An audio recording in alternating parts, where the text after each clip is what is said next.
I will follow this course or attend this conference. This is the most common SMART goal I hear from engineers, and it could be better. Think about it. Why would a company reward you for following a course? SMART goals are the predominant way to showcase your growth and achievements as a developer. Growth and achievements that can be planned, measured, and presented with outcomes make it much more likely to get you promoted.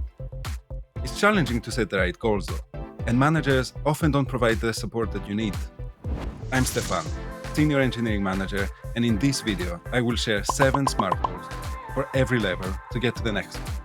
The goals that I will talk about are tied to how companies generally view the progression going from junior all the way up to senior developer and what is commonly expected at each level. Before we start, a SMART goal is a specific, measurable, achievable, relevant, and time-bound goal. I like to add an extra 2 letters to them to increase the success rate, and I suggest that you do the same. The first one is proximal, meaning that the goal needs to be close to you in time. If it's set for the too distant future, you'll be less motivated when you get to it. And the second one is intrinsic. And what I mean by that is that ideally, the goals you set should be within your control and not relying on other people or teams. If you enjoy my content, subscribe to my channel for more and like this video. Okay, enough with the intro, let's get to the goals I recommend for each level. As a junior developer, your main expectations are to keep learning and growing while actively contributing to projects, collaborating with the team, and maintaining code quality. Seeking feedback and being open to learning from more experienced developers are essential for your progress. To help you achieve precisely that, if you're new to being a professional developer, I've prepared 2 goals for you. The first one has to do with learning fast and providing value. You can specify it as contributing with ease in an area of the codebase that you haven't worked with before, and you have to define it. To achieve this goal, you'll probably need to get necessary knowledge first. So on the achievable attribute, you need to define how to do that. Follow a course, read a book, learn from someone in the company, or with a different way.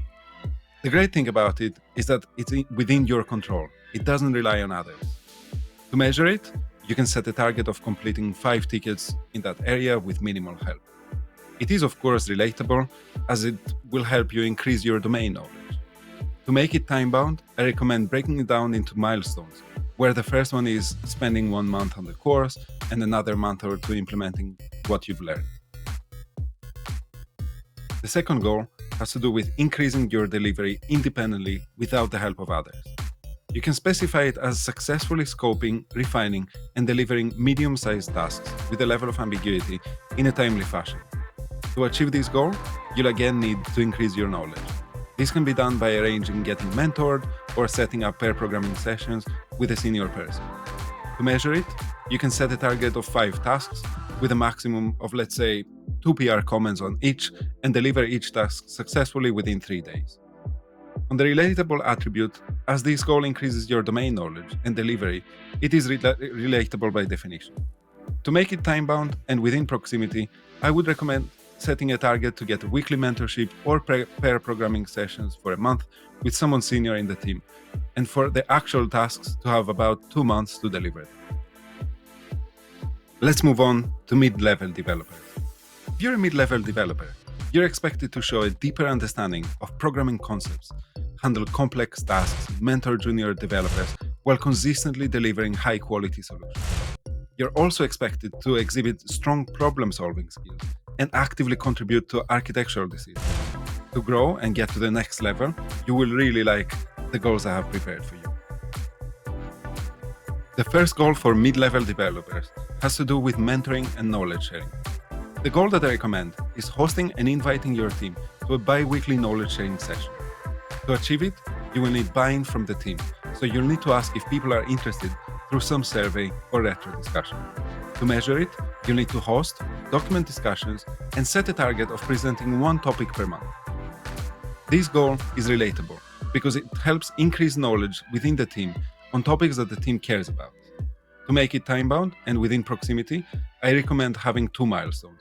The first would be to get buy-in from the team, leave about 2 weeks for that, and the second one would be to send out bi-weekly invites for 6 months and start hosting. The second goal I recommend for mid-level developers is around drive and delivery. You will need to define an area of the codebase that needs improving.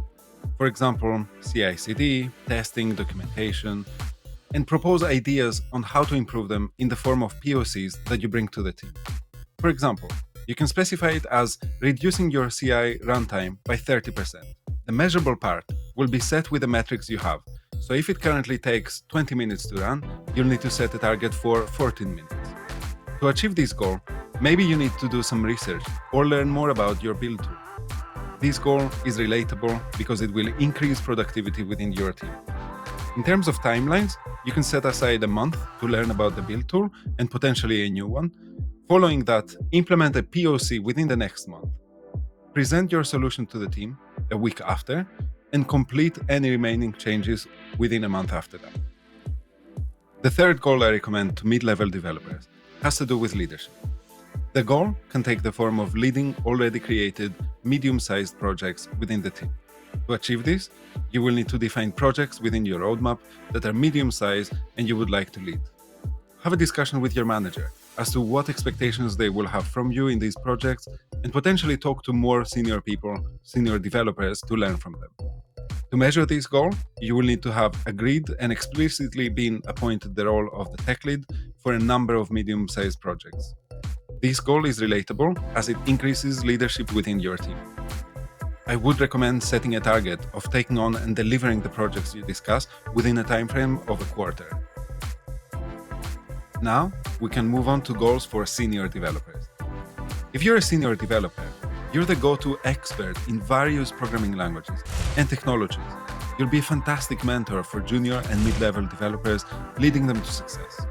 Your role typically involves taking charge of complex projects, contributing to designing solutions, guiding the team technically, being great at communicating and problem solving, and your skills are vital for the organization's technical success. To help you grow to the next level, I've prepared 2 goals to help you excel in these expectations and support your development and career progression. The first goal that I recommend to senior developers is around driving revenue. For this goal, you will need to think hard about what project would be beneficial for the team and the company, which as a result will drive revenue to the business. You will need to ideate, scope, and tech lead this project into completion within reasonable timeframes. In order to achieve that, you will have a strong collaboration and partnership with the product team to bounce ideas off them, as well as getting approval from senior leadership about the idea itself. To measure this goal, you will need to get a deeper understanding of product and sales metrics and set a target of how many customers this new feature will attract and how that will relate to revenue. This goal, of course, is relatable as it will tie very closely with the company goals. And to make it time-bound, I would suggest collaborating for a sizable period with the different teams mentioned to have confidence in your proposal. Depending on the company, that could take up to a quarter.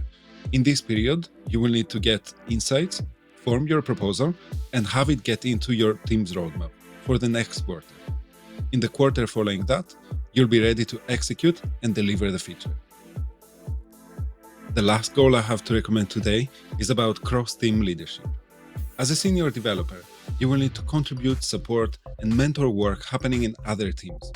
To achieve it, I suggest setting up a bi-weekly cross-team tech lead meeting in which all tech leads talk through projects, challenges, and collaborate to make things better. It can be measured by the number of meetings you'll have, documented discussions, assigned actions, and improvements made throughout the period.